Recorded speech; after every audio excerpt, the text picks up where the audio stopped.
अरे व्यापारी जी, फिर आ गए तुम? है? हमने तुमसे कहा हमें तुम्हारे साथ व्यापार ना करनो है, तो फिर ना करनो है। बार बार आप स्वयं भी तंग हो रहे हो और हमें भी तंग कर रहे हो। आपको चाहिए क्या, बताओगे? नंद भवन। हाँ? हाँ? नंद भवन? बस इतना ही जानना चाहता हूँ कि नंद भवन कहाँ है। सोचा इस गांव में आया हूँ तो नंदराज से मिल लूं।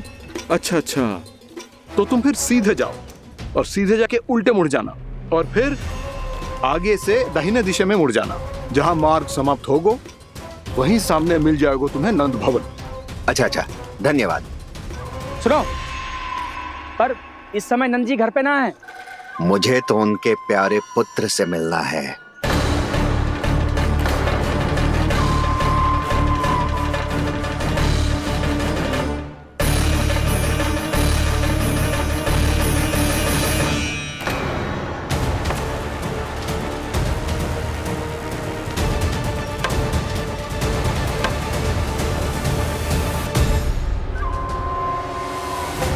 लल्ला से भला क्यों मिलना है? सच्ची सच्ची बताओ, कौन हो तुम?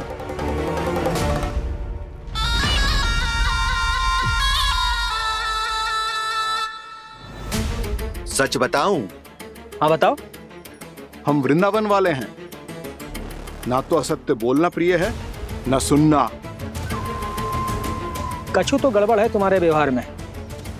स्वयं बताओगे या हम बुलवाएं? अब सत्य ही सुनना चाहते हो तो सुन लो। मैं हूं मायावी छलिया।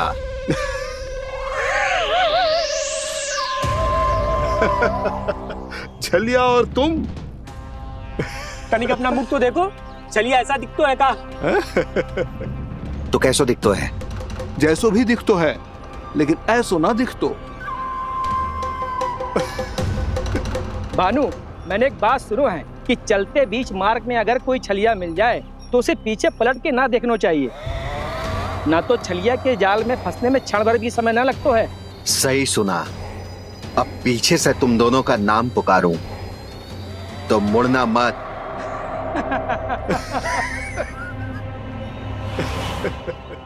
चल बंसी चल, नहीं तो ये छलिया जी हंसा हंसा के प्राण निकाल देगो।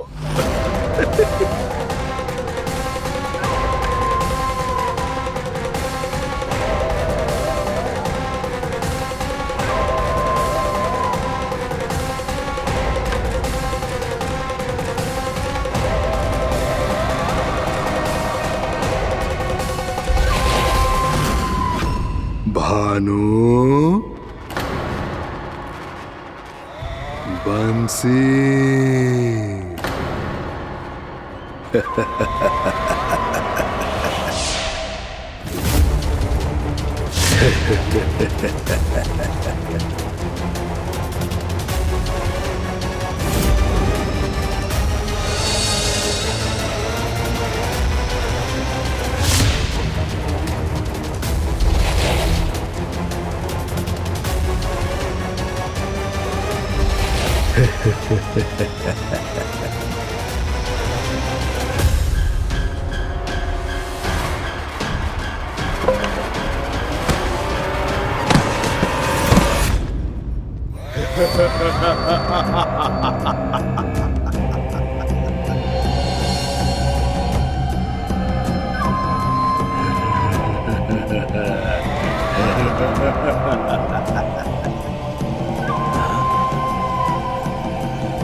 हाँ, रूप स्वरूप में तो ये थोड़ा ठीक ठाक है।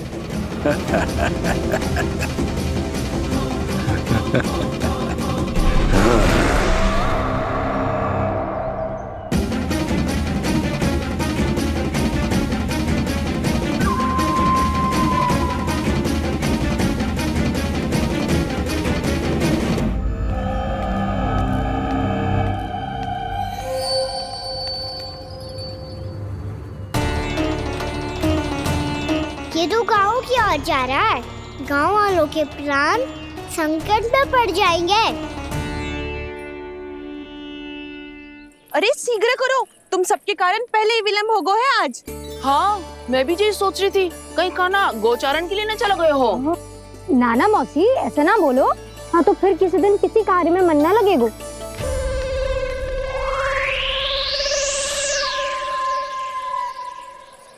आप सब तो बातों में ही समय निकालो। मैं तो चली कान्हा को निहारूंगी, तभी शांति मिलेगी हृदय को। अरे ठहरो, हम सब भी चल रहे। रो गई। इस गोपी का रूप धारण करके मैं भी निहारता हूँ इसके कान्हा को। कान्हा कहाँ गया?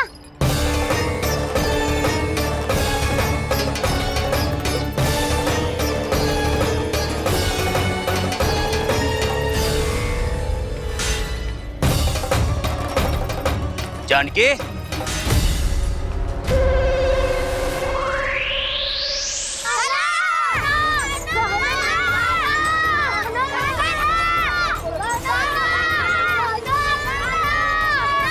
वो देखो कान्हा, पहाड़ी के ऊपर।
ये तो कान्हा की मुरली की धुन है। विलम्ब हो गयो है, वो तो वन में पहुंच भी गयो। बस करो मौसी, सुनने दो ना, कितनी मीठी धुन बजा रहे हो कान्हा। ये तो स्वयं ही मुझे बुला रहा है, अपना पता बता रहा है। अब तो इसके आखेट में और भी अधिक आनंद आएगा। अवश्य ही एक पाव पे तन के पूरे आत्मविश्वास के साथ त्रिभंग मुद्रा में मुरली बजा रहे होगो कान्हा।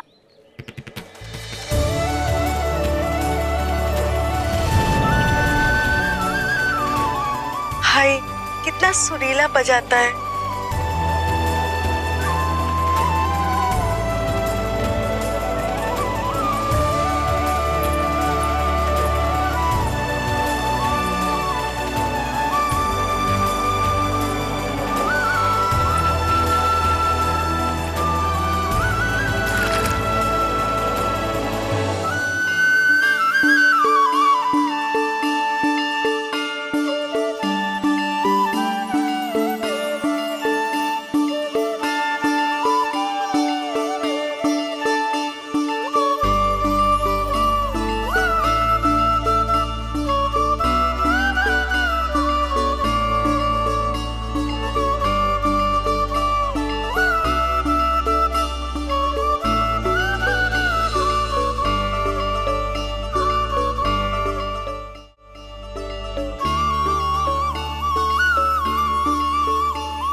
सुबह से ही एक पाँव पे तन के पूरे आत्मविश्वास के साथ त्रिभंग मुद्रा में मुरली बजा रहे होगो कान्हा। यहाँ तो सभी बालक एक पांव पर खड़े हैं, तो फिर इनमें से कृष्ण कौन है?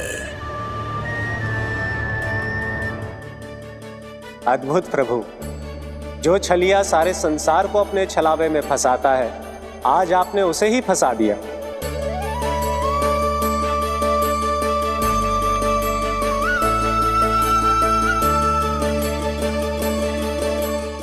इन सब में से कौन है महाराज कंस का शत्रु, विष्णु का अवतार? कैसे पहचानूं मैं उस कृष्ण को? प्रभु की धुन है ही इतनी मीठी, इतनी कर्णप्रिय कि असुर तो क्या, सारी सृष्टि ही यहां आकर थम जाए।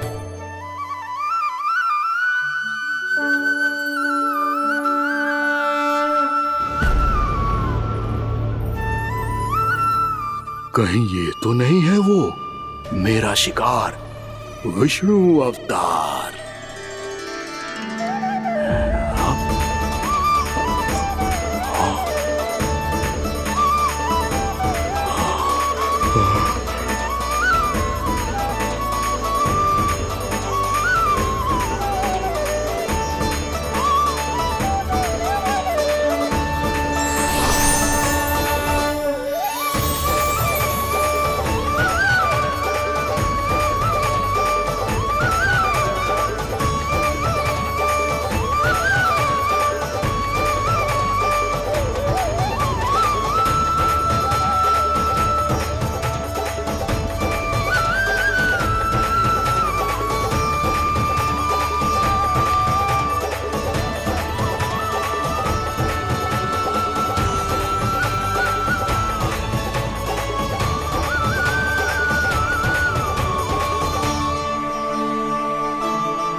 अद्भुत प्रभु, अब तो आपकी धुन पर पहाड़ियां भी पिघलने लगी।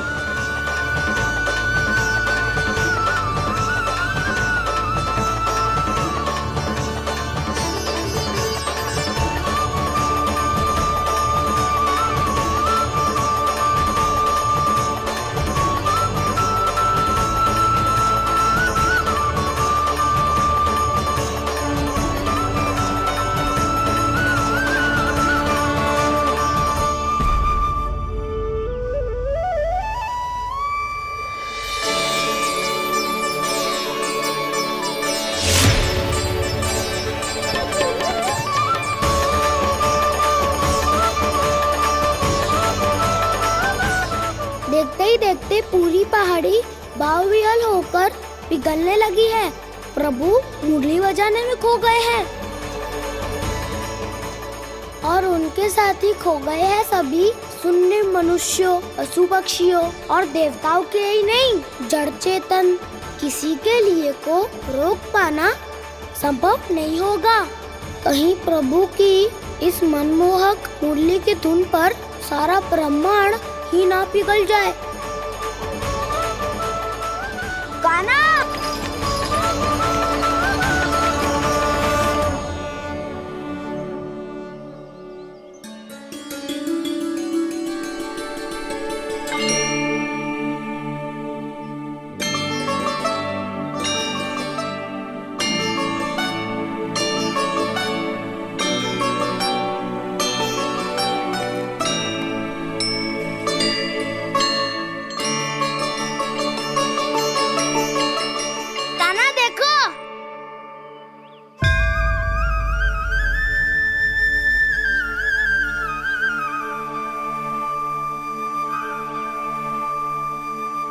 या तो आपके चरण का चिन्ह बन गया है प्रभु।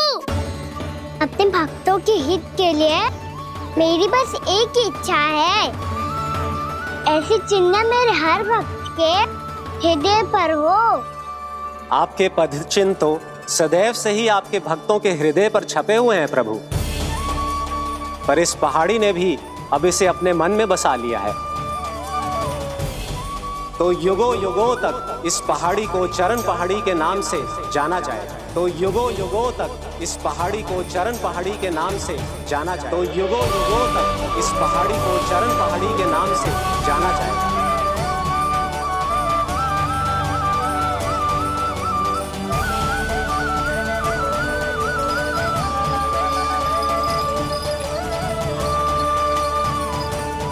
कान्हा, तो हमारे पास से वहाँ कैसे चले गए हो?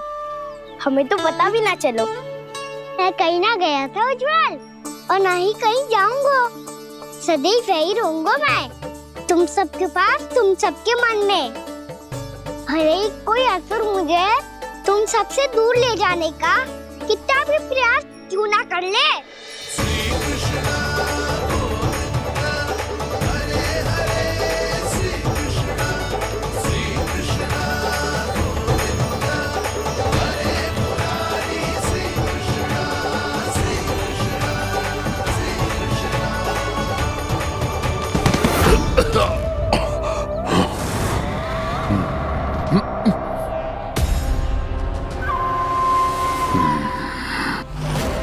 भले ही कितनी भी लीला क्यों न रच ले वो, आज उस छलिया कहलाने वाले विष्णु का सामना सच्चे छलिया से होगा।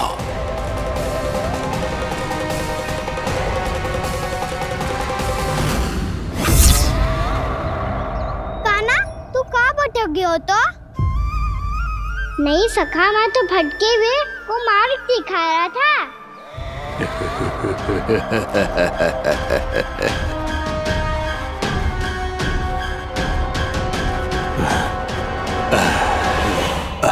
फिर से कहीं मत चले जाइयो, बहुत कठिनाई से फिर से तेरा साथ मिलो है हमें।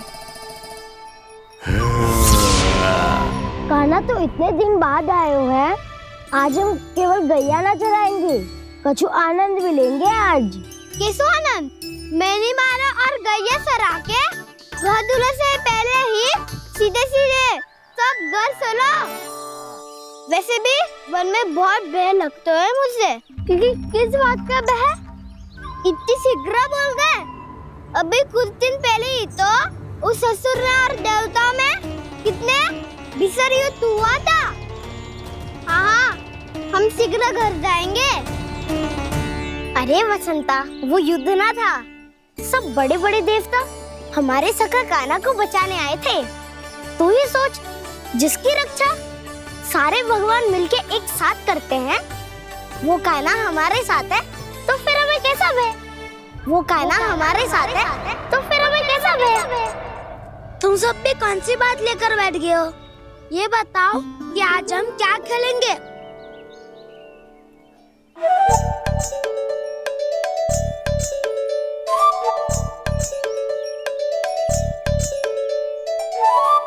चोर प्रहरी खेले? चोर प्रहरी? हाँ, इस पे एक जन प्रहरी बनते हैं और शेष बनते हैं सब चोर। और चोर का कार्य होगा भागना और छुपना, और प्रहरी का कार्य होगा चोर को पकड़ लेना। अरे वाह कान्हा, क्या खेल बताए हो है। इसमें तो बहुत आनंद आएगा।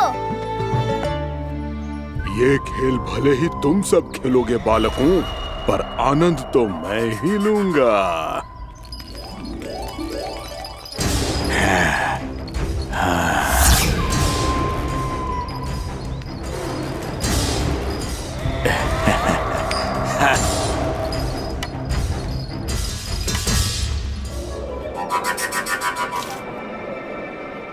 ये सिक्का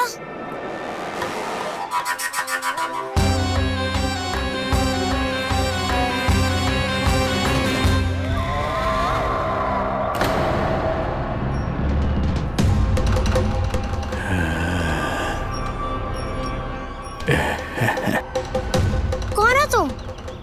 छलिया, मायावी छलिया।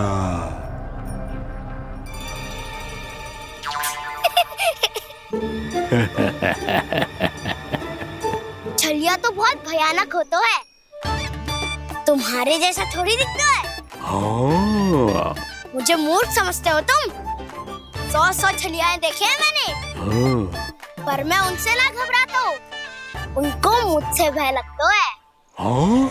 सच? और नहीं तो क्या, मैं हूँ इतना अनोखा इतना वीर। तुम्हें विश्वास ना हो रहा है तो चलो मेरे सखाओं से पूछ लो।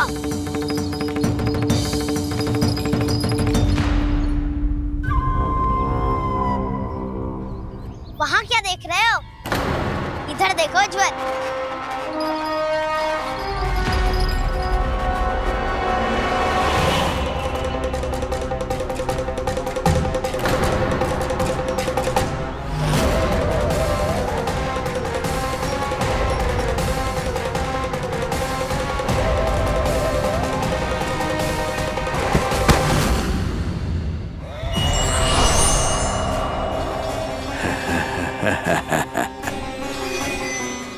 सौ छलिए देखे हैं इसने, हाँ?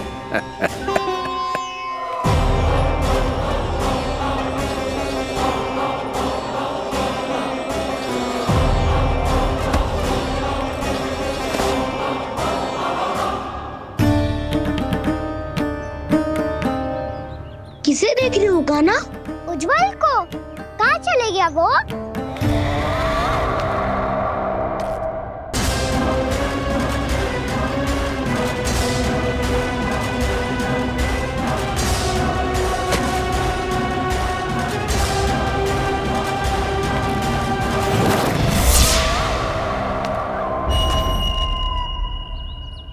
चिंता मत करो कान्हा, उज्जवल यही का ही होगा, आ जाएगा। क्या हो गया कान्हा? तूने कही थी ना कि हम चोर प्रहरी खेलेंगे, तो खेल क्यों ना रहो? तुम्हारी प्रतीक्षा कर रहे थे। वैसे तुम कहाँ रह गए थे?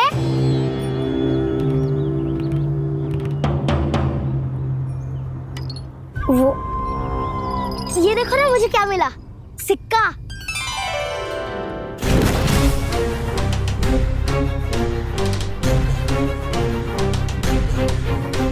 दीदी दिखा दिखा। ना ना, ऐसे ना, जे सिक्का मैं उछालूंगा और जिसके हाथ में आया वो बनेगा प्रहरी और अन्य सब चोर।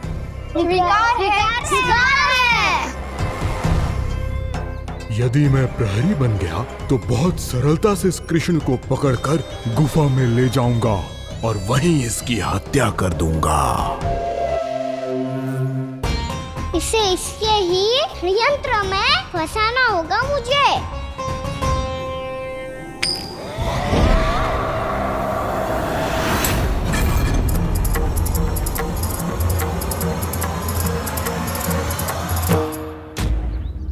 मैं प्रहरी, तुम सब चोर।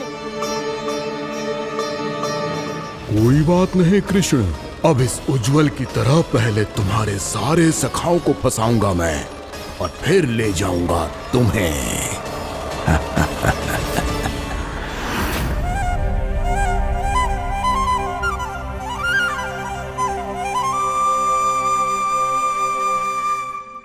चलो खेल आरंभ करें। कान्हा तो हमें पकड़ना। आंखें बंद कर कान्हा।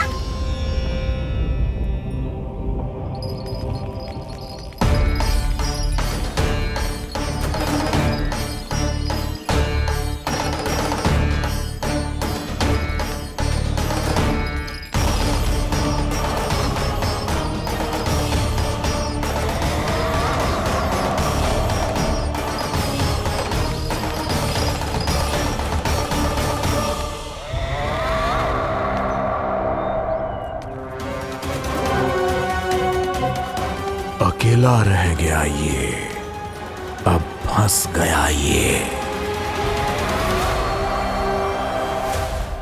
सुबल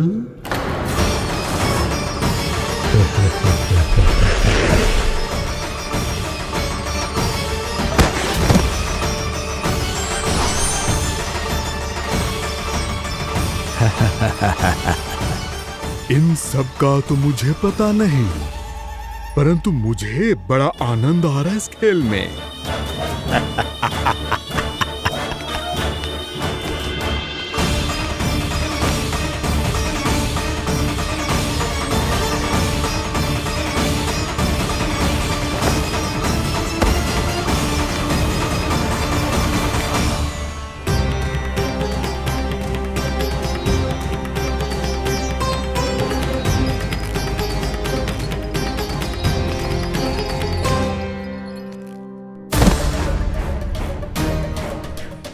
बसंता,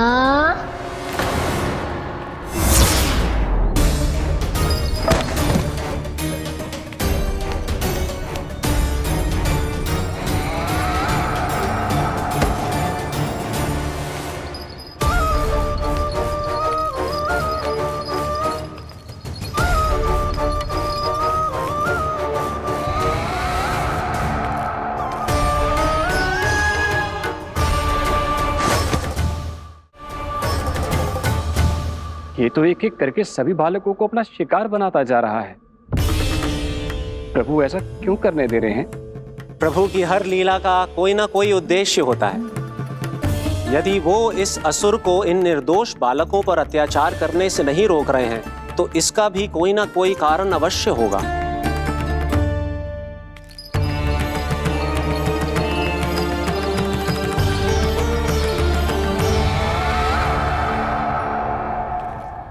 श्री दामा,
अब केवल 2 ही बालक शेष बचे हैं। दोनों को पकड़कर ये खेल ही समाप्त कर दूंगा।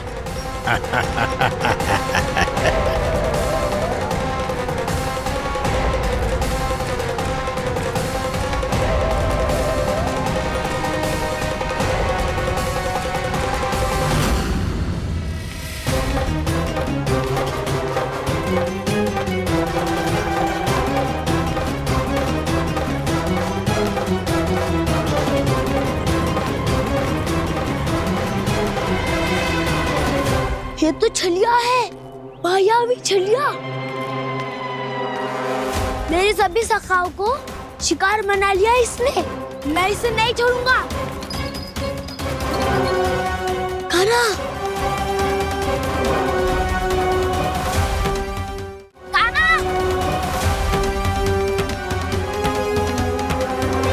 कान्हा, कान्हा।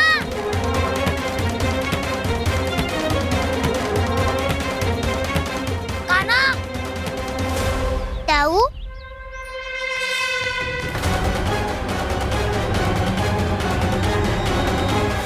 छलिया हो तुम। तुमने मेरे सखाओं का अपहरण किया है। मैं छलिया ना हूँ मैं तो आपका छोटा भाई हूँ, आपका कान्हा। मैंने सब कुछ अपनी आंखों से देखा है। बस तुम छलिया ही हो। रूप बदल बदल कर मेरे सखाओं का अपहरण कर रहे हो। ये क्या कह रहे हो दाऊ? आप ही मुझे नहीं पहचानोगे तो कौन पहचानेगा? कान्हा, ये नहीं, मैं हूँ वास्तविक बलराम, तुम्हारा दाऊ।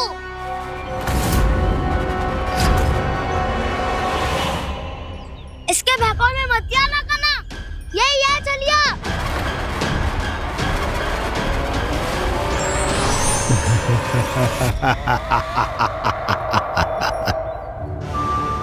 बुद्धिमान बालक, केवल तुमने ही पहली बार में माना है कि मैं ही वास्तविक छलिया हूँ।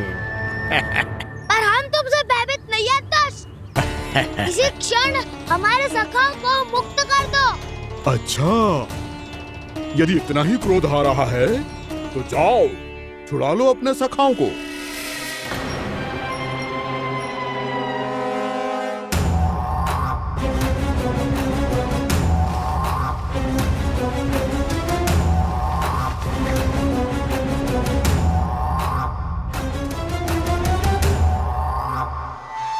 तुम चलिए आओ, तुम चलिए आओ, तुम चलिए आओ, तुम चलिए आओ, तुम चलिए आओ, तुम चलिए आओ, तुम चलिए आओ, तुम चलिए आओ।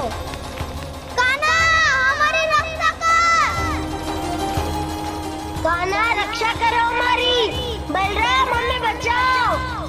कान्हा, हमारी रक्षा करो हमारी। या मैं हूँ सर। किसी का बाल भी पाका नहीं कर पाओगे तुम। बालक, पर मैंने तो पहले ही तुम्हारे सखाओं को उस कंदरा में पहुंचा दिया है। बेचारे इस समय घबरा के रो रहे होंगे, सहायता की भिक्षा मांग रहे होंगे। जानते हो तुम उन सबका अपहरण क्यों कर पाए? क्योंकि मैंने तुम्हें कर नहीं दिया, ताकि मुझे तुम्हारा सामना करने के लिए एकांत मिल सके। अच्छा। जाओ जाके सखाओं को बचाओ। इस दुष्ट के लिए मैं पर्याप्त हूँ।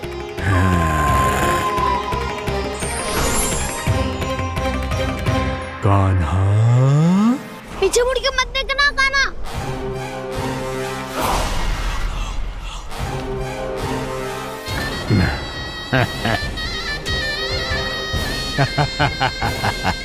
अपने सखाओं की तरह अब तुम भी फंस गए कृष्ण। अच्छी कलाकारी कर लेते हो ना सर। किसे सिखाया ऐसा स्वांग करना? स्वांग नहीं, माया है ये विद्या मैंने अपने पिताश्री से सीखी है। माया के महान आचार्य मायासुर। तो तुम मायासुर के पुत्र हो, पर जिसके सामने ना माया जाल बुनने का प्रयास कर रहे हो, ये माया के स्वामी है। ये मायाधर विष्णु है। ये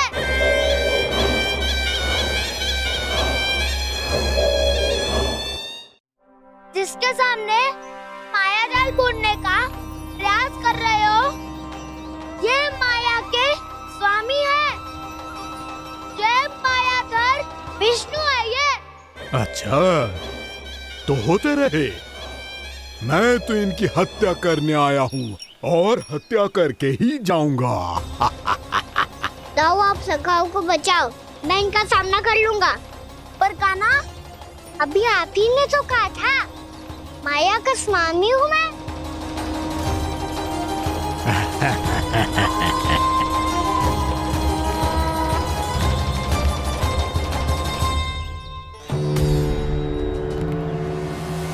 ये तो मथुरा का व्यापारी है। इसको अर्थ वो जो था वो सच में छलिया हो तो कहीं वो नंदभवन तो ना पहुंच गओ। हमें शीघ्र ही गांव जाना पड़ेगा और सबको सावधान करना पड़ेगा। चल।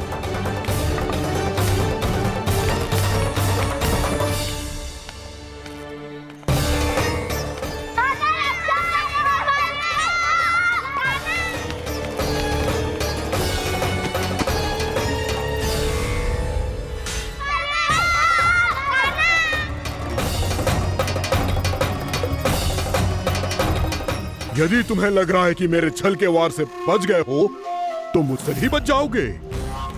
ये तुम्हारी सबसे बड़ी भूल है कृष्ण। मेरे पास बहुत सारे मायावी अस्त्र हैं जो क्षण भर में ही तुम्हें विष्णु लोक पहुंचा देंगे। तो फिर प्रतीक्षा क्यों कर रहे हो? बालक, मैं परिहास नहीं कर रहा हूँ। मुझे पता है, तभी तो कह रहा हूँ शीघ्र दिखाओ ना। मुझे तुम्हारे सारे मायावी अस्त्र देखने हैं। कैसे बालक हो तुम? मैं यहाँ खेल दिखाने नहीं आया हूँ। तो समय व्यर्थ क्यों कर रहे हो ब्रह्मासुर? जो करने आए हो वो ही करो ना। अब देखो कैसे तुम्हारे प्राण एक ही वार में इस देह का साथ छोड़कर उड़ जाएंगे। मेरी मायावी अग्नि तुम्हारे भोले भाले से इस मुख को जलाकर भस्म कर देगी।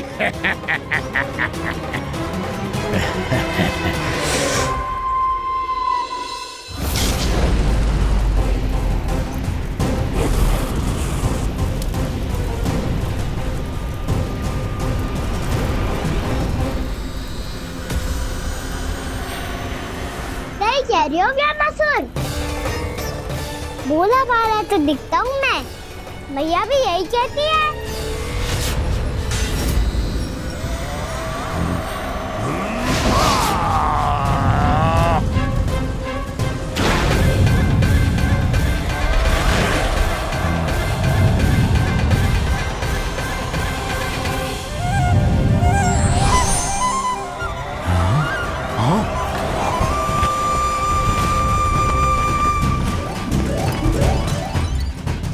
आसन को उपहार देने के लिए बहुत बहुत धन्यवाद ब्रह्मासुर। बहुत समय से खड़े खड़े थक गया था मैं।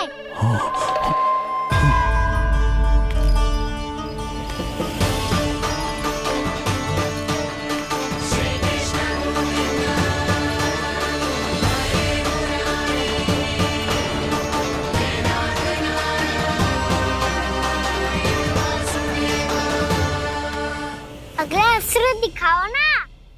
तुम्हारी यही जिज्ञासा आज तुम्हारा अंत करने में सहायक बनेगी मूर्ख बालक।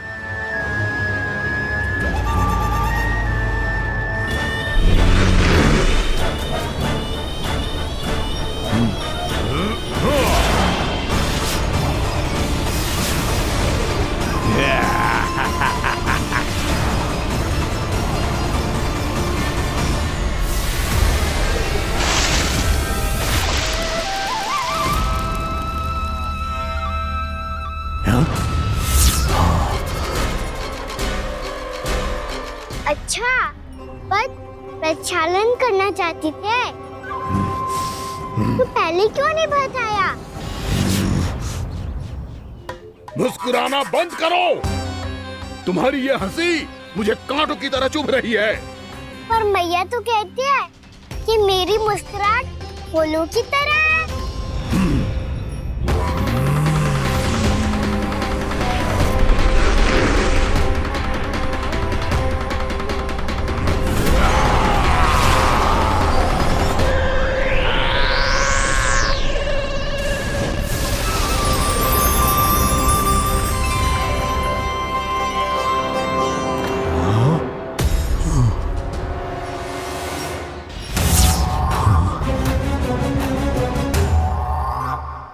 था ना मेरी मुस्कुराहट बिल्कुल इन्हीं फूलों की तरह है।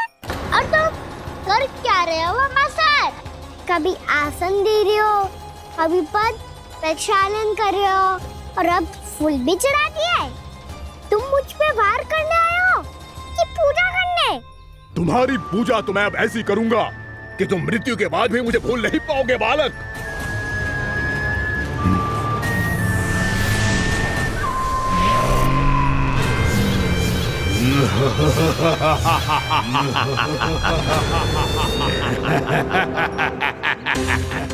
कान्हा, ये चट्टान तो मुझसे हिल ही ना रही।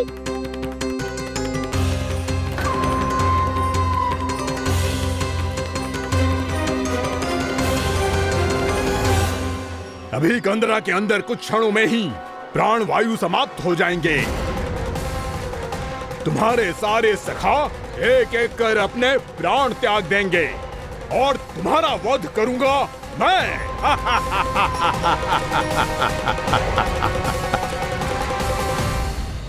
अरे सब जन बच के रहना।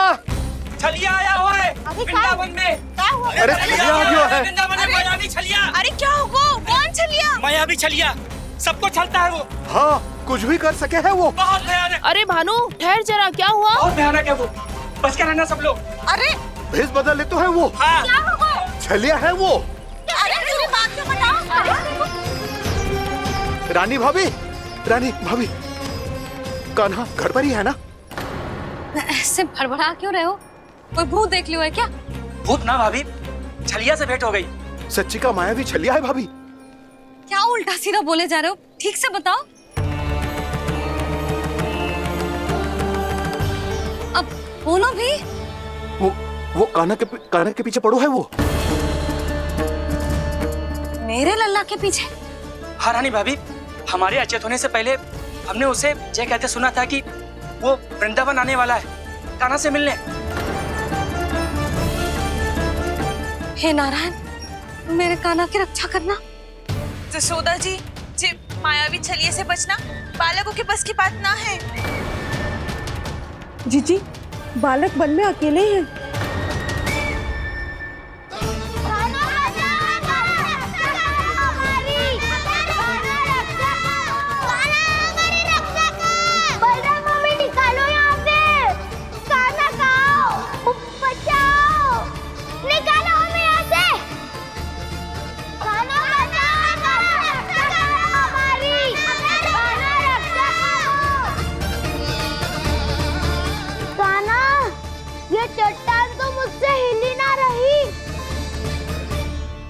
यदि मैं माया का स्वामी हूँ तो आप भी बल के स्वामी हो। ताऊ, अपनी क्षमता, अपना सामर्थ्य स्मरण करो।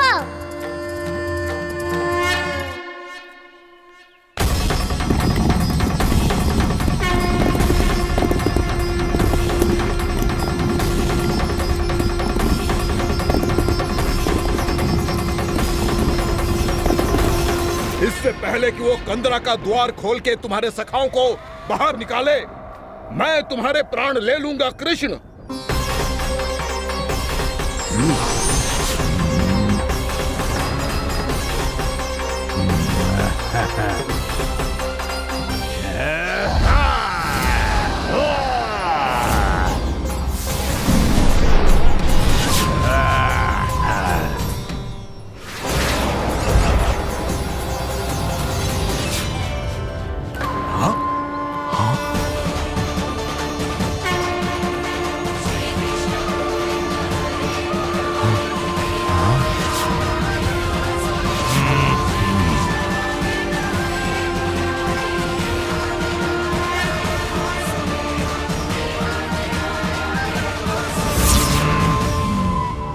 कितनी पूजा करोगे ब्रह्मासुर?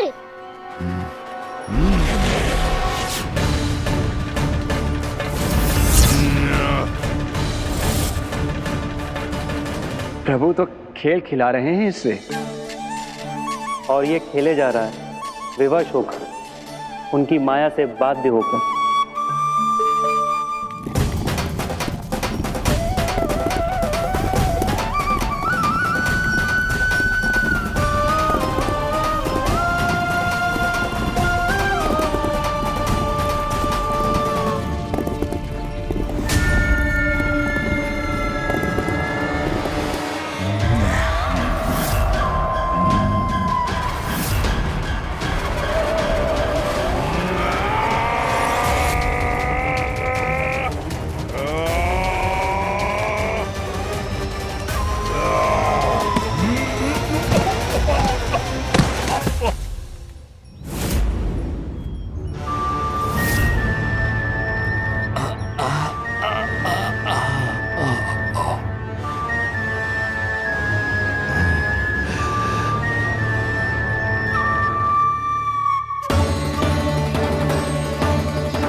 जो प्रभु के सामने माया करने आया था, वो स्वयं को ही माया में उलझा हुआ पा रहा है। नारायण नारायण। लो, अब तो तुमने दंडवत प्रणाम भी कर लिया। माया भी कथा भी उपहार में दे दी। तुम चाहते क्या हो ब्रह्मासुर? मेरी शरण में आना है क्या?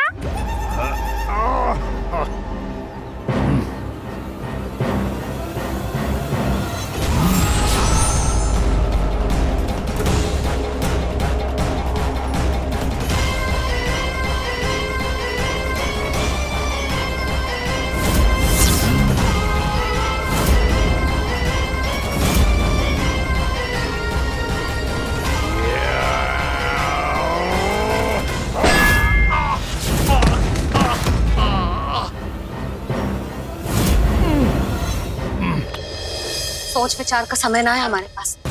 अपने बालकों की रक्षा के लिए इसी क्षण हमें निकलना होगा। और वो छलिया किसी का भी रूप धारण कर सकते है। सुलक्षणा तेरा, शांति तेरा या मेरा, किसी का भी रूप धारण करके हमें भ्रमित कर सकते हो। इसीलिए हमें सतर्क रहना होगा। समझ आई? चलो।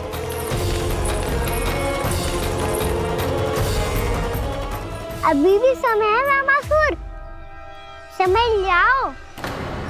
यदि मैया आ गई तो बात गड़बड़ हो जाएगी।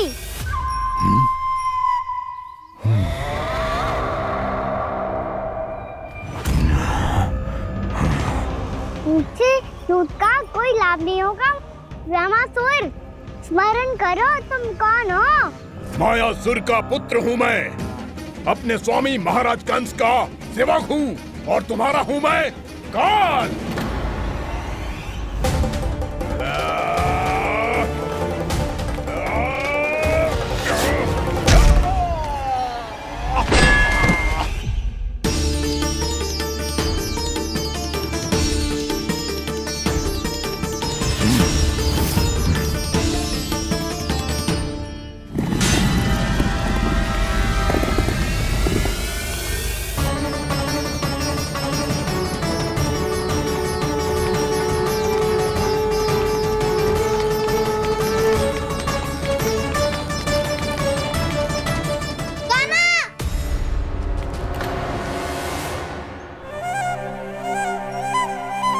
बाबा कहते हैं दुष्टों को पहले बातों से समझाना चाहिए, फिर भी ना माने तो अस्त्र ना उठाना दृढ़ता होती है।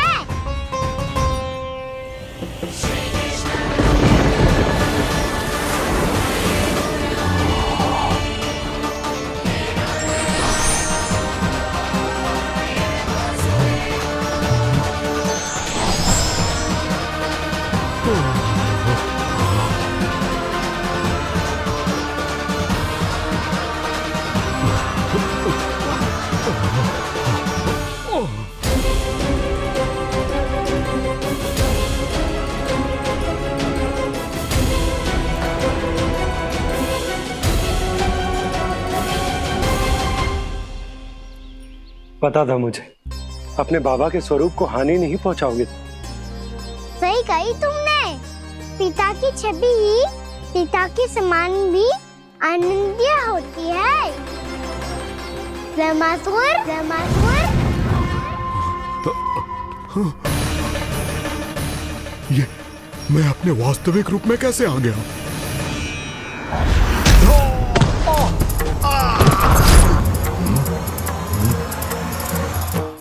मेरे बाबा का स्वरूप नहीं लेना चाहिए था तुम्हें। मैया ने सिखाया है भूल को क्षमा किया जा सकता है, पर जानबूझ के किए गए अपराध के लिए दंड ही एकमात्र निकाल होता है। ये बार बार अपनी मैया का नाम ले रहा है। यदि मैं वो स्वरूप लूं तो अपनी मैया पर वार नहीं कर पाएगा ये।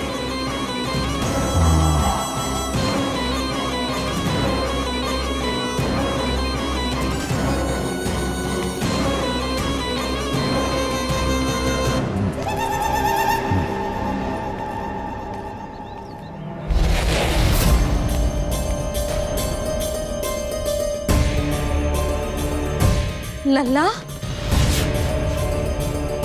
मैं तेरी मैया हूँ, अपनी मैया को मारेगा? बच गया। समझाया था, पर तुमने एक बार फिर से मूर्खता कर ही दी। इस पर तुमने पहले से भी बड़ी और पहले से भी भयंकर भूल किया रामासुर।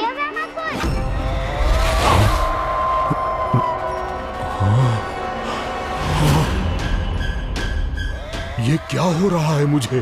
बार बार मेरा रूप क्यों बदल रहा है? ममता को समझे बिना अधिक समय तक मैया का स्वरूप हरण करके नहीं रख पाओगे रामासुर।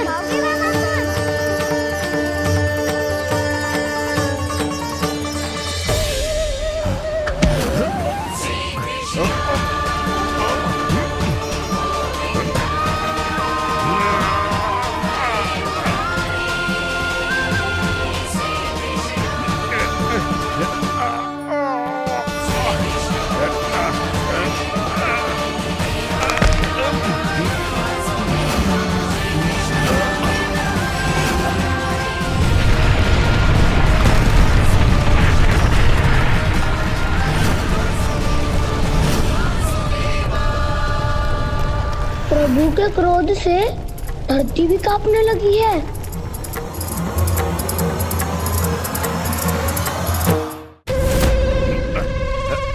पुत्र को मारने के उद्देश्य से एक माँ का रूप लिया तुमने। ये ममता का और मेरी मैया का घोर अपमान है रामासुर।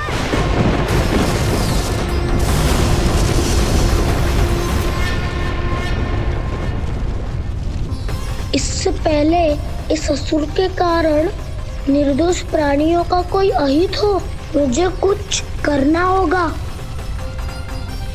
यदि मैं माया का स्वामी हूँ तो आप भी बल के स्वामी हो। दाऊ, अपनी क्षमता अपना सामर्थ्य स्मरण करो।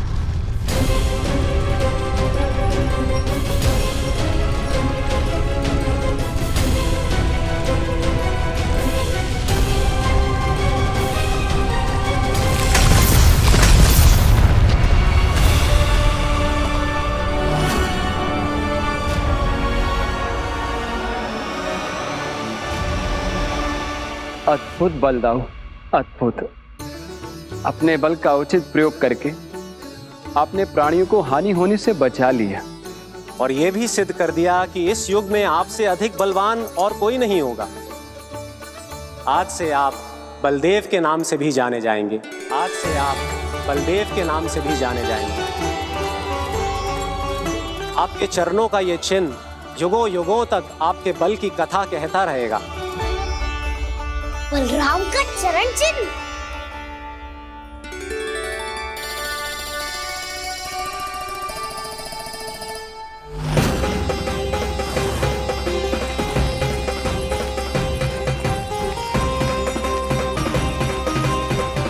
मेरी माया से आज तक कोई नहीं बच पाया है। एक बार मुझे छोड़कर देखो, फिर पता चलेगा कि मैं हूँ कौन। पहले ये तो देख लो कि मैं कौन हूँ।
कुछ वरण आया वामासुर।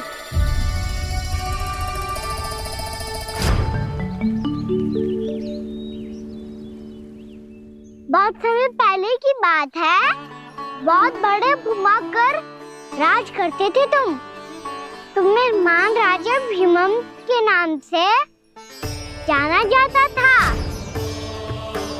सब कुछ था तुम्हारे पास, पर शांति नहीं थी।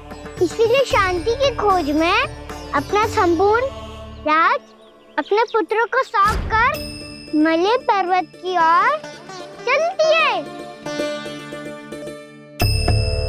अनेक वर्षों की तपस्या के बाद तुम्हारे तप की कीर्ति चारों ओर फैलने लगी और फिर सच्चे तपस्वी की धूप में तुम्हारी ख्याति से प्रभावित होकर महर्षि उलट तुमसे भेंट करने आए। राजा भीमरथ, आपने ईश्वर की प्राप्ति के लिए सब कुछ छोड़ दिया, पर अपना अभिमान नहीं छोड़ पाए। इसीलिए मेरे आगमन पर सम्मान के साथ खड़ा होना तो दूर, मेरा अभिवादन भी नहीं किया। अभिमान तपस्वी का गुण नहीं होता है राजन, अभिमान राक्षसी गुण है। इसलिए मैं आपको श्राप देता हूं कि आप अगले जन्म में एक राक्षस के रूप में जन्म लेंगे, एक राक्षस के रूप में जन्म लेंगे। मुझे क्षमा कर दीजिए महर्षि, मैंने जानबूझकर आपका अपमान नहीं किया है। मैं तो यहाँ पर शांति की खोज में आया था। अपने भीतर के संसार में गहरे सोच विचार में डूबा हुआ था मैं।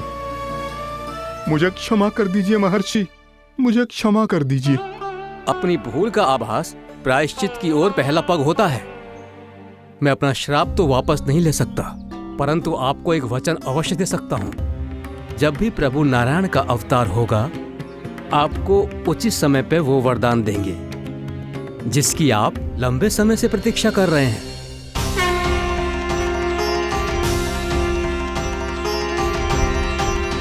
प्रभु, आपने मेरी आंखें खोल दी।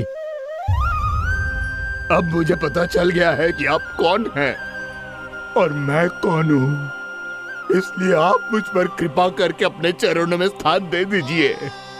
मुझे वो शांति प्रदान कीजिए जिसकी खोज में मैं वर्षों से भटक रहा हूँ।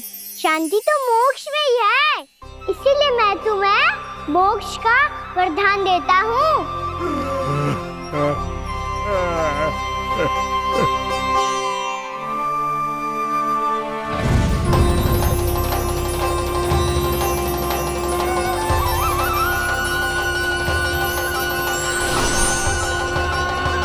प्रभु की ये लीला सदैव स्मरण रखी जाएगी।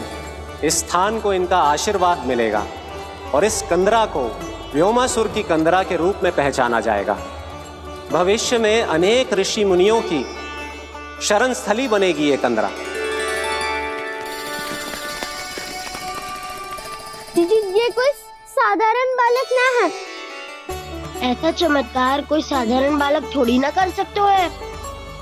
तुम सत्य कह रहे थे बलराम, गाना सच्ची में भगवान ही है, तभी तो सब देवता इसे बसाने और इसकी ओर से युद्ध करने आते हैं। तुम सब ऐसे आंखें फाड़ के क्यों देख रहे हो मुझे?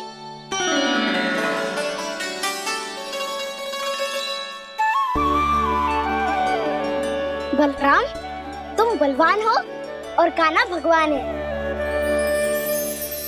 दूर दूर तक कोई दिखाई न दे रहा है, ना जाने किस हाल में होंगे बालक। कहीं हम ही तो मार्ग ना भटक गए शीघ्रता के चक्कर में। अब तो एक पग भी ना चलो जा रहे हो। जल, किसी के पास जल है क्या? कंठ तो मेरा भी सूख रहा है मौसी। भाभी, निकट ही जमुना जी है, कहूँ तो वहाँ से जल ले आओ।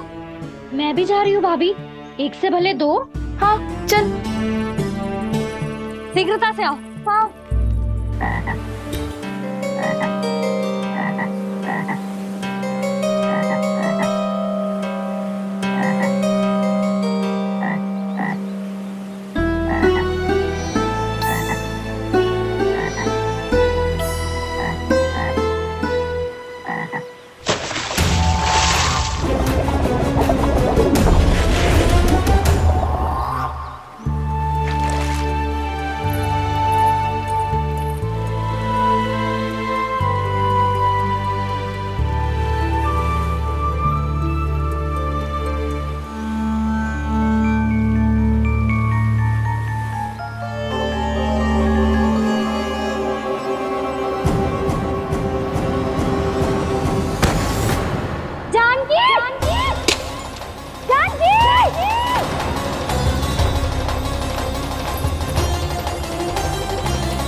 जानकी, जानकी, क्या होगा इसे? देखो ना जी, अब छलिया की सूचना मिलते ही हम सब बालकों को ढूंढने चली गई और ढूंढते ढूंढते सबको बहुत प्यास लगी आई जी। तो जानकी जमुना जी की नदी से जल लेने गई और उसने जमुना जी का पानी पिया और उसकी जेदशा हो गई। बालक कहाँ है? वो ठीक तो है ना? ऊपर से सब ठीक है, पर भीतर से बहुत भयभीत है सब। जानकी तो बिल्कुल नीली पड़ गई है, लग तो है विष फैल गया है इसका पूरे तन में। मथुरा के सौ से विदेश जी को बुलाए गए हैं उसके उपचार के लिए। जैसे ही इसने जल को मुंह से लगाया, जे गिर पड़ी। चटपटाने का अवसर भी ना मिलो। हाँ वैद्य जी, और निकटी मृत पशु भी पड़े हुए थे। हाँ, मैंने भी अस्थियां देखी थी। इसका तो यही अर्थ हो सकता है कि समस्या वहाँ के जल में ही हो। वैद्य जी, आप रोगी की नाड़ी पे ध्यान दो ना। जे गोपिया क्या कह रही है उसे सुनने की आवश्यकता ना है। जब तक विष के कारण का पता नहीं चल जाता, हम उपचार कैसे कर सकते हैं रानी जी? जी, वो निकट ही यमुना जी में एक विशेष क्षेत्र है। ये सब उसी के जल की बात कर रही है। तब तो ऐसा भी हो सकता है कि किसी विषैले सर्प के काटने का प्रभाव हो। पर सर्प के काटने का चिन्ह ना है उसके तन पे। सर्प जब काटता है तब उसके दांत के चिन्ह बन जाते हैं। मुझे पता है, बड़े बड़े सर्प को काटते हुए देखो है मैंने। एक दिन अब बस कर उज्जवल, ये बड़ी बड़ी हाँकने का समय ना है। पर यदि सर्प ने ना काटो है, फिर जानकी की ये दशा किसने की? अवश्य किसी राक्षस ने की होगी। नाना, कोई विषैला पशु भी तो हो सकता है। यह अवश्य किसी माँ विषैले सर्प के विष से हुआ है। सर्प ने भले ना काटा हो, लेकिन ये अवश्य ही किसी महाविषैले सर्प के विष के कारण हुआ है। कालिया नाग। कालिया नाग?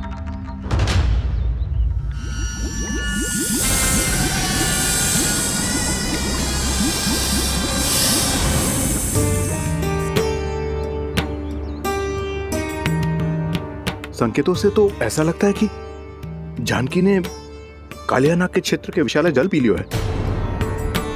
कालिया नाग एक लोक श्रुति है, कल्पना में गढ़ी हुई एक कथा, और कछु ना है। हमें जाके पता लगाना पड़ेगा।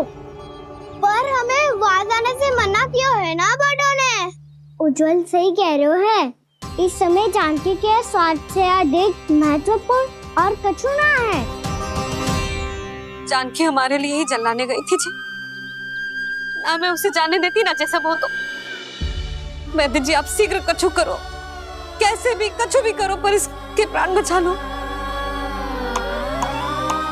यशोदा, धैर्य रखो, श्री नारायण पर विश्वास रखो, वो सब ठीक करते हैं।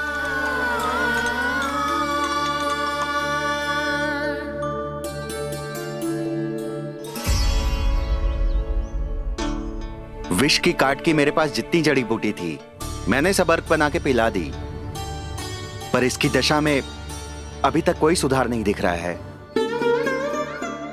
यह अंतिम जड़ी बूटी है। अगर इससे भी चमत्कार नहीं हुआ तो फिर जो नारायण की इच्छा।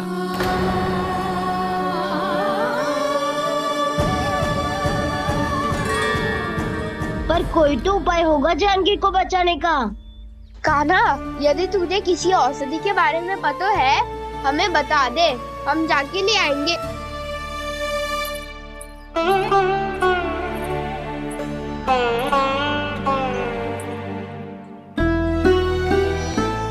हे नारायण, हे प्रभु, मेरी जानकी के प्राण बचा ले प्रभु।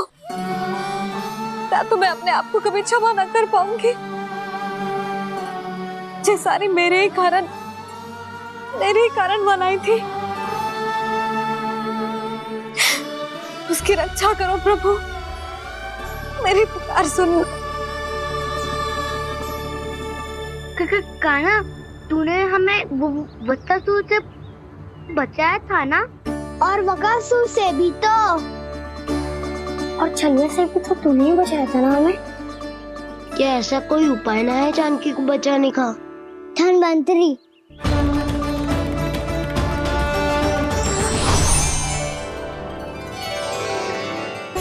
मैं आ गया हूं प्रभु, चिंता मत कीजिए, आपके आदेश का पालन अवश्य होगा। यशोदा मैया,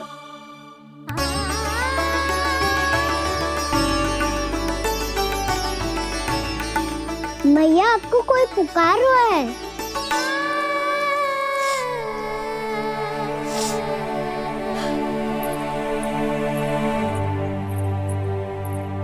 चिंता मत करो मैया, अब धनवंतरी जी आ गए हैं, वो सब संभाल लेंगे। धनवंतरी जी कौन है? जिन्होंने संसार का आयुर्वेद दिया, आरोग्य के देवता, वे श्री नारायण के अवतार।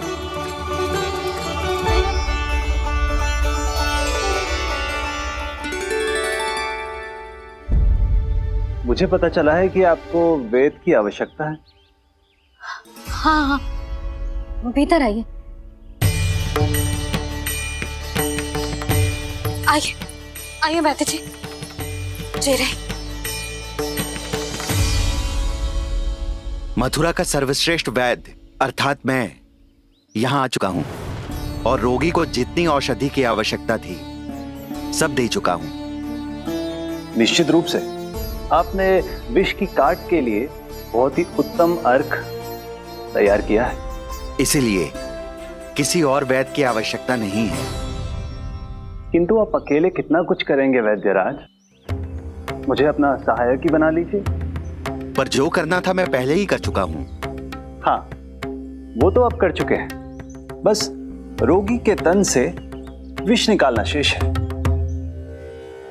है ना वैद्यराज? हाँ हाँ, बस वही शेष है। इनके रक्त को विष रहित करने में मैं आपकी सहायता करूंगा।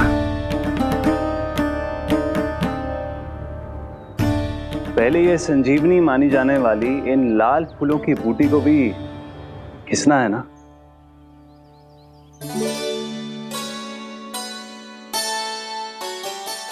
हाँ हाँ, तुम सही कह रहे हो, इसे अच्छे से घिसो।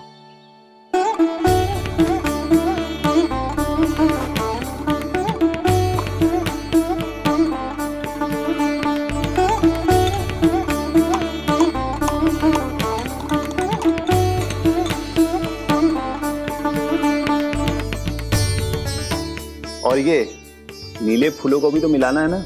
हाँ हाँ, अच्छे सहायक बन सकते हो तुम, ऐसे ही श्रम करते रहो।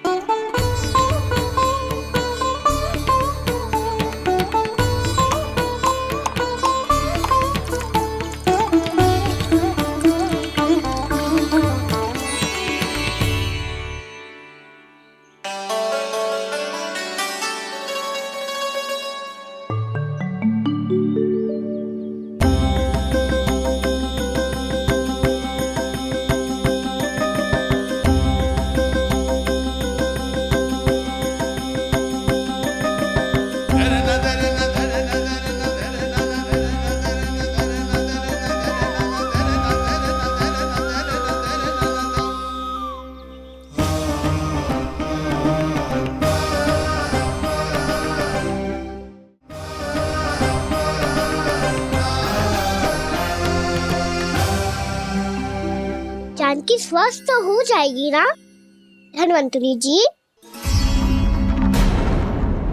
धनवंतरी? प्रभु, अब मैं क्या करूं? आपने तो स्वयं ही मेरी पहचान उजागर कर दी। जी क्या करो कान्हा? आप सब ऐसे क्यों देख रहे हो? मैया कहती है ना, सभी वैद्य धनवंतरी जी का ही रूप होते हैं। वाह कृष्णा, चतुर तो हो तुम। वैसे वास्तविक धनवंतरी मैं हूँ, मेरा अर्थ है वास्तविक वैद्य मैं हूँ। ये तो मेरा सहायक है, मुझे पूरा विश्वास है बिल्कुल ठीक हो जाएगी। वैसे ही थोड़े ना मुझे मथुरा का सर्वश्रेष्ठ वैद्य कहते हैं लोग।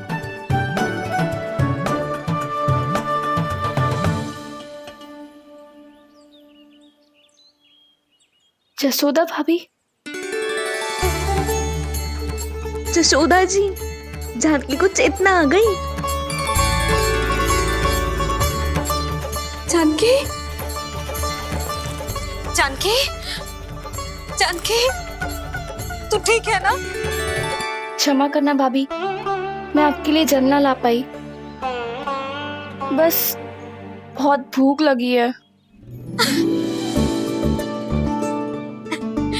मैं अभी कछु लाती हूँ। जानकी माखन खाओगी?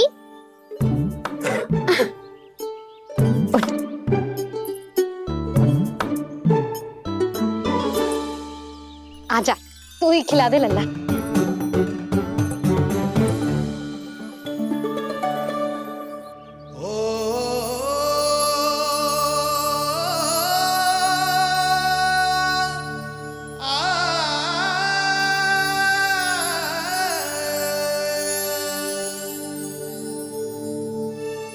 तुम सब मेरे लल्ला को माखन चोर कहती हो ना? आज देखो, अपना ही माखन जानकी को खिला रहे हो।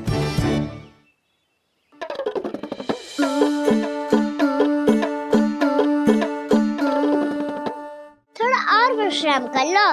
सदैव तुम हम सबकी सेवा करती हो, आज मैं तुम्हारी सेवा करूंगा। जानकी की जिज्ञासा तब हुई जब जय यशोदा काकी की सेवा कर रही थी, और अब देखो स्वयं भगवान ही इसकी सेवा कर रहे हैं। जानते हो इससे क्या सिद्ध होता है? जो भी यशोदा मैया की पूजा करेगा, अर्थात अपने माता पिता की सेवा करेगा, उनके साथ सम्मान से व्यवहार करेगा, ईश्वर स्वयं उसका ध्यान रखेंगे। कभी धन्वंतरी के रूप में तो कभी स्वयं कान्हा के रूप में। भक्त और भगवान का देखो कैसा ये अनुराग, स्वयं करे सेवा प्रभु, अद्भुत गोपी का भाग्य। प्रभु इन सब पृथ्वीवासियों से कितना घुल मिल गए हैं। ना तो ये प्रभु को भगवान मानते हैं और ना ही प्रभु अपने आप को इनसे सर्वश्रेष्ठ समझते हैं।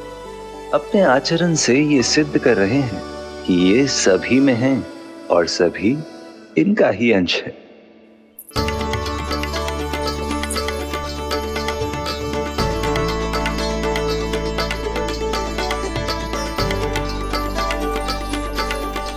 प्रभु, अब मुझे जाने की आज्ञा दीजिए।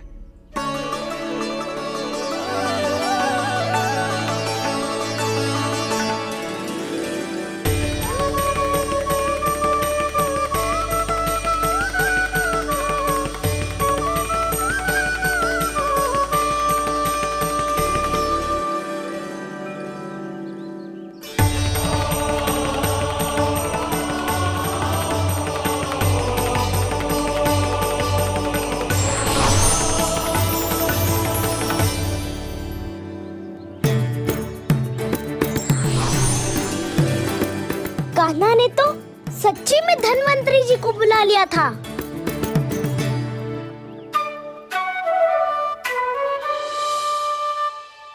जब से कान्हा का जन्म हुआ है ना, मैं तब से देख रही हूँ, तब से हम पे कोई भी संकट आती है ना, तो अचानक से कोई अपरिचित हमारी सहायता करने आ जाता है, और जाते समय कान्हा की आज्ञा लेके जाता है, और कभी कभी तो इसे प्रभु बोल के जाता है। बाबा संभालो।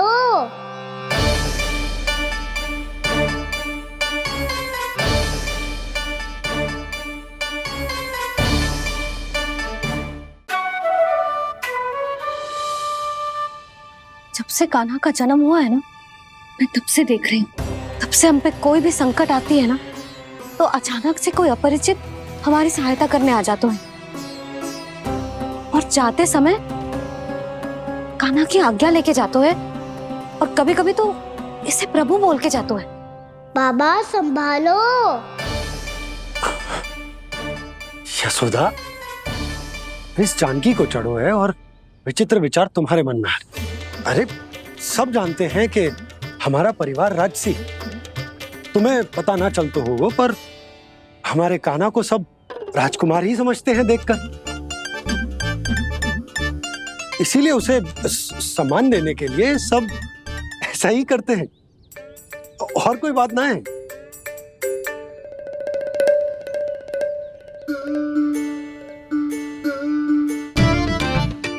अब जे मेरे लल्ला को ऐसे क्यों घूर रहे हैं? बुरी दृष्टि लगाएंगे क्या? वैद्यराज जी,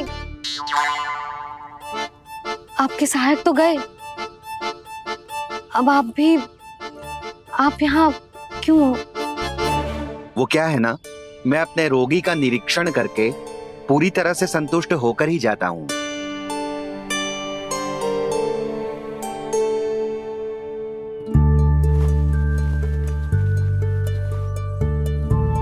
हाँ, संकेत तो अच्छे हैं, कल सुबह तक बिल्कुल ठीक हो जाएगी।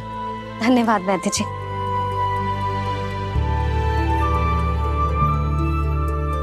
बस तो फिर हम कल पकड़न पकड़ाई खेलेंगे जानकी।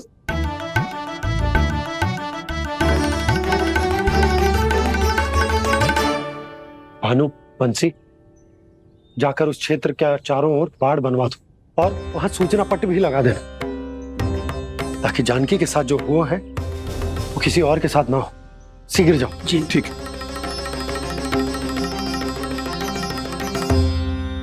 बाड़ और सूचना पट लगवाने से समस्या का समाधान नहीं होगा बाबा। निर्दोष पशु सूचना पट देखकर भी कुछ समझ नहीं पाएंगे।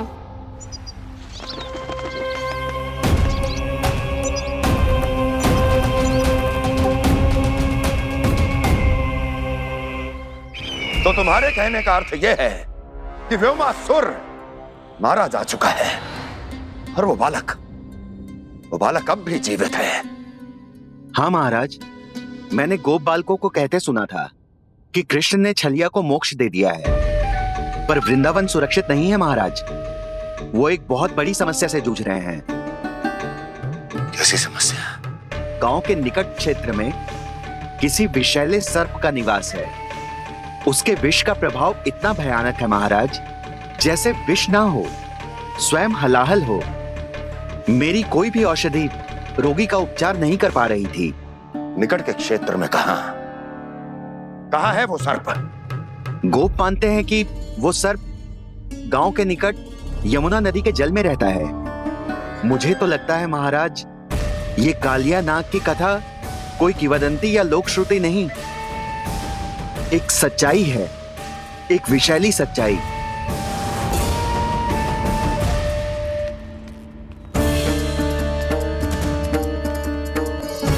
कालिया का सामना करने का समय आ गया है, पर उससे पहले मुझे बुलाना होगा उन्हें।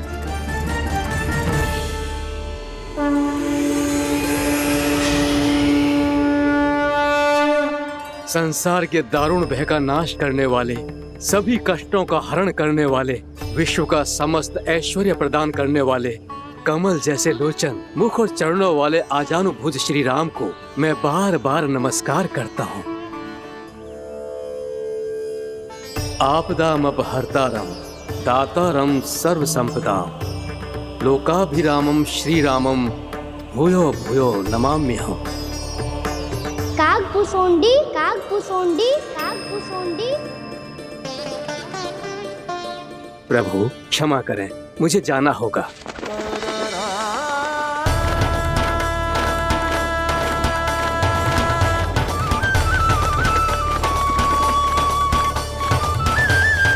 प्रणाम प्रभु।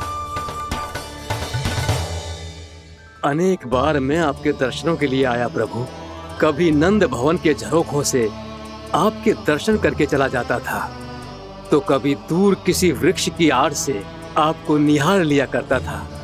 आज आपने स्वयं मुझे बुलाकर धन्य कर दिया प्रभु।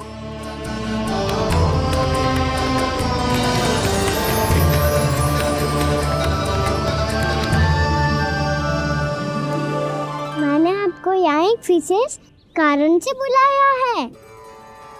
आपके श्राप से इस कालिया नाग को मुक्त करने का समय आ गया है। ये तो बहुत ही उत्तम समाचार है प्रभु। इतने वर्ष बीत गए, मुझे आज भी स्मरण है वो दिन जब मैंने उन्हें श्राप दिया था। अपने क्रोध पर नियंत्रण खोकर बहुत बड़ी भूल कर दी थी मैंने प्रभु। बीती हुई घटनाओं पर दुखी होके कोई लाभ नहीं है। हमें भविष्य की ओर देखना होगा।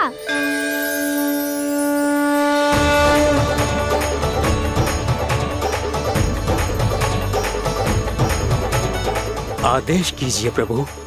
क्या आज्ञा है आपकी? जब मैं कालिया नाग का सामना करने जाऊं तो आप यहीं रहिएगा। आपको अपने आप पता चल जाएगा कि कब क्या करना है। और हाँ, लौटते जाते समय नारद मुनि से कहिएगा वो आकर मुझसे भेंट करे। अवश्य प्रभु, प्रणाम। क्या इसने सच्ची में देवर्षि नारद को बुलाया है? नारायण नारायण, आपको संदेश भेजने की आवश्यकता नहीं थी। आप स्मरण करते और मैं चला आता। तुम्हारा कल्याण हो नारद।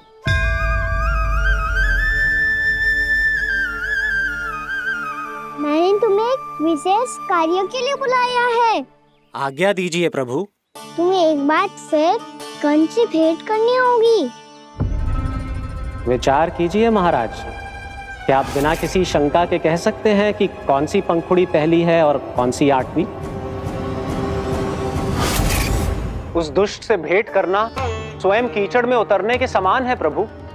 कमल पुष्प प्राप्त करना हो तो कीचड़ में उतरना पड़ता है नारद।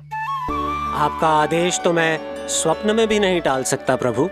कंस कालिया नाग के बारे में जान गया है, पर वो उसका सामना करने का साहस नहीं कर पाएगा। मैं आतुर हूँ प्राप्ति, मूर्ख नहीं। मेरी बुद्धि फिर नहीं गई है। मैं स्वयं उस कालिया जैसे महाविषैले सर्प के सामने खड़ा हो जाऊं और अपने ही काल को आमंत्रित कर लूं।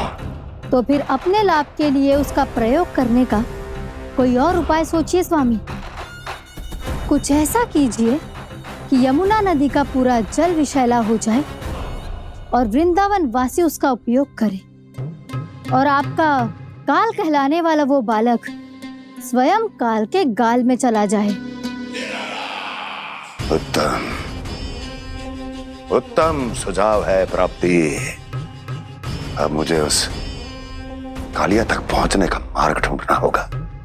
उसको विवश करने का कोई उपाय ढूंढना होगा, क्योंकि व्यक्तिगत रूप से उससे भेंट करना असंभव है। असंभव। आप सही कह रहे हैं प्रभु।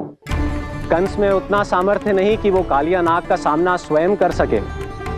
वैसे तो कालिया गरुड़ देव का भी सम्मान नहीं करता, तो फिर वो कंस का सम्मान क्यों करेगा भला?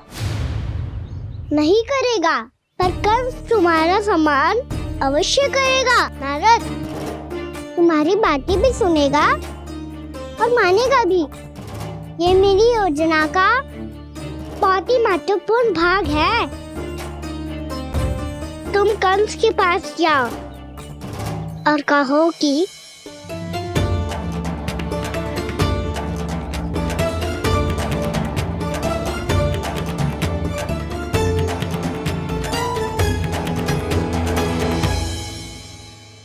संतान अपने माता पिता को तीर्थ का सौभाग्य दिलाती, पर मेरा लल्ला कितना महान कि उसने हमारे घर को ही तीर्थ बना दिया।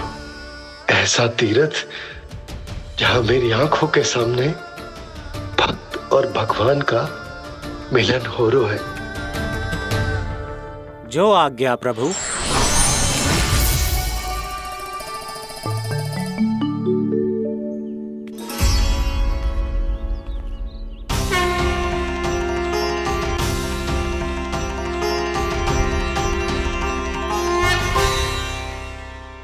बाबा।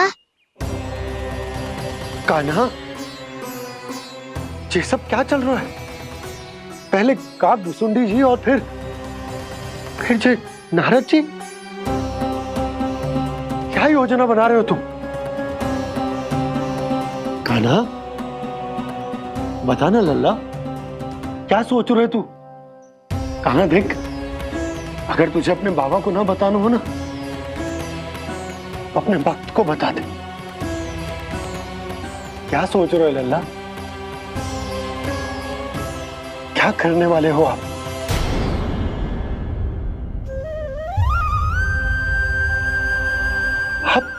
आप इतने दुखी क्यों हो? कान्हा, कान्हा, क्या होगा? क्योंकि मुझे आभास हो गया है बाबा, समय आने वाला है। कौन सा समय आने वाला है लल्ला? शीघ्र ही सब कुछ बदलने वाला है। भैया को मेरा सत्य पता चल जाएगा बाबा।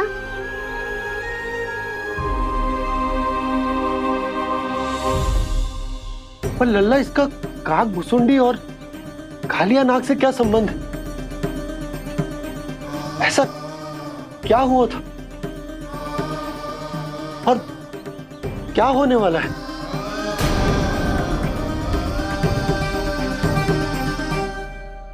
जो होने वाला है बाबा, उसका संबंध उससे है जो सैकड़ों वर्ष पहले हुआ था। महर्षि भृगु के एक वंशज थे वेदशिरा मुनि, जो विंध्याचल की पहाड़ियों में साधना कर रहे थे। तभी वहाँ अश्वशिरा नाम के एक दूसरे मुनि आमंत्रण के बिना ही आ गए। कितना सुंदर और शांतिपूर्ण आश्रम है। यहाँ प्रभु की साधना करने में बहुत आनंद आएगा। शीघ्र ही अश्वशिरा मुनि उपस्थिति के कारण होने वाले व्यवधान से बाध्य होकर वेदशिरा मुनि ने अपनी आंखें खोली। कौन हो तुम और यहाँ क्या कर रहे हो? आपके आश्रम में बहुत शांति है मुनिवर। साधना करने के लिए बहुत ही उत्तम स्थान है ये। मैं चाहता हूँ कि मैं भी यहाँ। आप यहाँ साधना करना चाहते हैं, लेकिन इतना भी नहीं जानते कि किसी के आश्रम में प्रवेश करने से पहले उसकी आज्ञा लेनी चाहिए। आप ये भी नहीं जानते कि यदि कोई यज्ञ कर रहा हो तो बिना अनुमति के वहाँ प्रवेश करने से उसकी यज्ञ साधना भंग हो सकती है। आप क्या साधना करेंगे मुनि? आप तो साधना के योग्य ही नहीं हैं। इतना अपमान! एक मुनि के मुख से इतने कड़वे शब्द शोभा नहीं देते। मैं तुम्हें श्राप देता हूँ, जितनी विषैली तुम्हारी जिह्वा है उतने ही विषैले सर्प बन जाओ तुम। और ऐसा सर्प जो सांस भी ले तो निकट का वातावरण दूषित हो जाए। तुम्हारे इस दुस्साहस के लिए मैं तुम्हें श्राप देता हूँ कि तुम अभी इसी क्षण कौवा बन जाओ, और ऐसा कौवा जो कांव कांव करके अनर्गल प्रलाप करता रहे।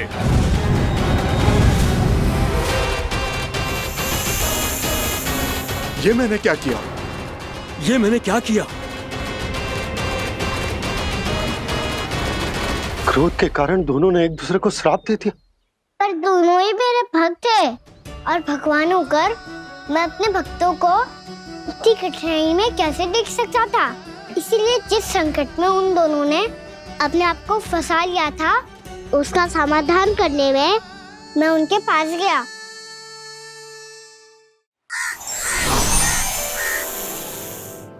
देखिए ना प्रभु, ये क्या हो गया हमसे? हमारी रक्षा कीजिए प्रभु, मार्ग दिखाइए हमें। क्रोध पर नियंत्रण ना होने के कारण आप दोनों ने एक दूसरे को बहुत ही भीषण संकट में डाल दिया है। आप दोनों ही तपस्वी, तप के बल से दिए गए आपके श्राप को लौटाना भी संभव नहीं है। प्रभु कोई तो उपाय होगा, हम आपके शरण में हैं प्रभु। अपराध तो हमसे हुआ है प्रभु, पर अब आपसे ही आशा है। कुछ ऐसा कीजिए भक्त वत्सल, जिससे हम दोनों के श्राप का प्रभाव कुछ कम हो जाए। आप दोनों ही मेरे भक्त हैं, इसलिए आपकी पीड़ा का निवारण करने का एक उपाय है मेरे पास। वेदशिरा मुनि, जब आप कालिया नाग बनेंगे तो आपको मेरे चरणों को अपने शीश पर धारण करने का सौभाग्य मिलेगा। और अश्वशिरा मुनि, आप काग योनि होने के बाद भी आप श्रेष्ठतम ज्ञान और सर्वाधिक यौगिक सिद्धियों के स्वामी होंगे और प्रवचन दिया करेंगे। इसके बाद अश्वशिरा मुनि काक भुसुंडी बन गए, जिन्होंने आगे चलकर स्वयं गरुड़ देव को रामायण सुनाई। और मुनि वेदशिरा महर्षि कश्यप और देवी कत्रियों के पुत्र कालिया नाग बनकर जल में। और अब वही कालिया नाग जमराज में, जिनके कारण जानकी के प्राण लगभग चले ही गए थे। अब कालिया नाग को उचित स्थान पर भेजने का समय आ गया है बाबा। पर ये तो अच्छी बात है कान्हा। वेद सिरा मुनि को दिया हुआ तुम्हारा वचन भी पूरा हो जाएगा, जमुना जी की शुद्धि भी हो जाएगी। इस सब के बाद भी तुम दुखी क्यों हो? क्योंकि इसके बाद मैया के सामने मेरा रहस्य खुल जाएगा बाबा। उन्हें पता चल जाएगा कि उनका बालक कोई साधारण बालक ना है। भविष्य में जो होने वाला है उसे सबके सामने घटने से रोकना मेरे लिए भी संभव ना होगा। मैया को सब पता चल जाएगा। क्या पता चल जाएगा रे मुझे?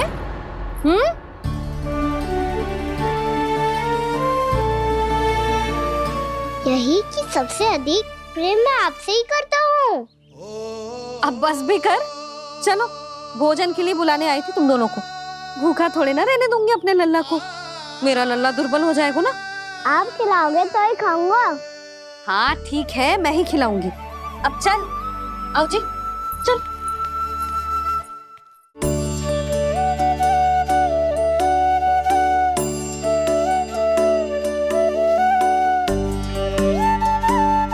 मैया खेलो ना मेरे साथ। मैया सुनो ना, मेरी बात ना मानोगी? अभी बहुत कार्य पड़े लल्ला, देख जानकी को औषधि भी देने जानो है ना। औषधि मैं दे दूंगा, फिर तो खेलोगी ना आप मेरे साथ? पिछले कुछ दिनों से अपनी मैया का अधिक से अधिक प्रेम पाने का प्रयास करो है कान्हा। इसका तो एक ही अर्थ हो सकता है कि कछु बहुत बड़ो होने वालो है। कान्हा रुक जा लल्ला। कान्हा क्यों तंग कर रहा है? मैया को पहन लेना। कान्हा, कान्हा, ये क्या करो तूने?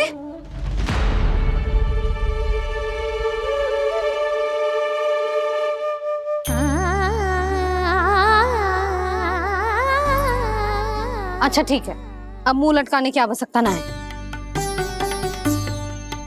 ये ले।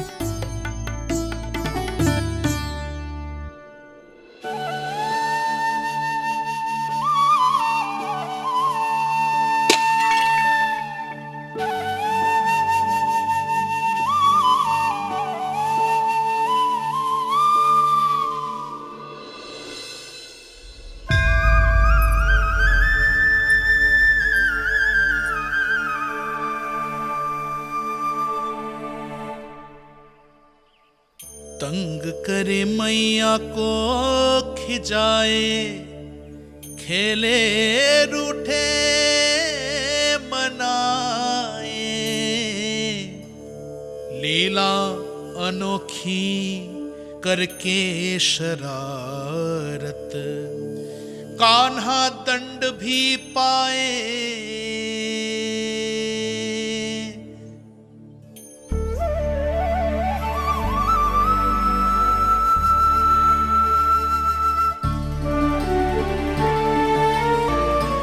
रूठना मनाना, खेलना खिलाना, पहले शरारत करके क्रोध दिलाना और फिर क्षमा मांग लेना, ये सब जानबूझकर कर रहे है कान्हा। जैसे जीवन भर के लिए अपनी मैया की ममता को अपने हृदय में समेट कर रखना चाहते हो। कैसे कैसे करूं उस कालिया से मित्रता, कैसे करूं उसका उपयोग?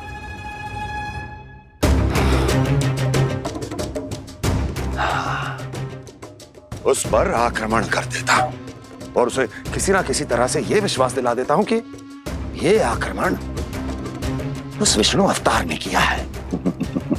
फिर वो क्रोध में आकर सारे वृंदावन वासियों को अपने विष से समाप्त कर देगा। उचित है, ये उचित है। नारायण हरि, नारायण हरि।